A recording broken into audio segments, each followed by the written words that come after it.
আসসালামু আলাইকুম বন্ধুরা, আমি এখন আছি বান্দরবান। আর বান্দরবানে এটা কোন রোড সেটা তোমরা অবশ্যই গেস করতে পেরেছো। যারা বান্দরবান গিয়েছো, বাইক রাইড করেছো, তারা অবশ্যই বুঝতে পেরেছো এটা কোন রোড। হ্যাঁ, এটা হচ্ছে থানচি রোড। বান্দরবান থেকে থানচি যাওয়ার যেই পথ সেটা হচ্ছে এই, এবং এটা হচ্ছে এই থানচি রোডের সবচেয়ে উঁচু পাহাড়ের যেই রোডটা সেটা হচ্ছে এটি। এখন তোমরা বুঝতে পারছো উঁচু পাহাড় কোনটি? হ্যাঁ, সামনে মেঘ, প্রচণ্ড মেঘ। দ্যাট মিন্স আমরা অনেক উঁচুতে আছি। এই যে উঁচু জায়গাটা সেটা হচ্ছে আসলে ডিম পাহাড়। এই যে সামনেই ডিম পাহাড়, আর ডিম পাহাড়ে কিন্তু আমরা উঠছি, সামনে যাচ্ছি, আর সামনে কিন্তু ডিম পাহাড়।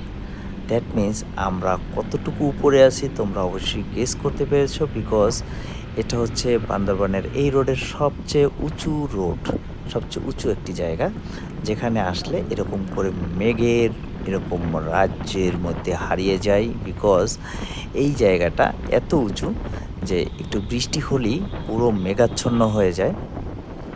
পুরো এরিয়াটা কিন্তু মেঘে মেঘে ভরে গেছে, আর আমরা এখন আছি মেঘের ভিতরে।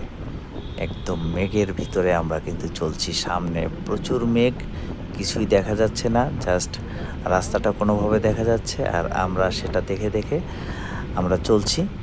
আর সামনে কি পরিমাণ মেঘ, সাদা সাদা মেঘ, এবং মেঘের যে রাজ্যে আমরা এখন আছি এটা আমরা ফিল করতেছি। Wow, just wow!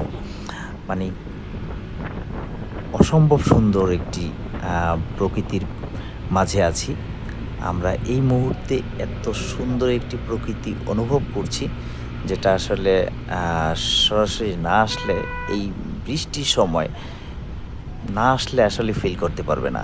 সো আমি এখন এই বৃষ্টির সিজনে, এই বর্ষার মৌসুমে আমি এই পাহাড়ি পথে এত সুন্দর একটি প্রাকৃতিক পরিবেশের মধ্যে আছি, একদম মেঘের ভিতরে। এই যে চারপাশে মেঘ, মেঘ আর মেঘ, মানে ডিম পাহাড়ের এই সৌন্দর্য, আসলে মেঘে ঢাকা এই পথ, এটা আসলে আমার মানে খুবই ভালো লাগে। তাই ডিম পাহাড়ের এই রোডটাতে আসলেই বর্ষার সময় সেরকম একটা অনুভব করি, মানে সেরকম একটা ফিল করি। আর এখন এখানে দাঁড়াবো একটু, এখানে দাঁড়িয়ে একটু ছবি তুলবো, ভিডিও করব। তো আমরা বগালেক থেকে এখন যাচ্ছি থানচির উদ্দেশ্যে, থানচি থেকে চলে যাব লামার উদ্দেশ্যে।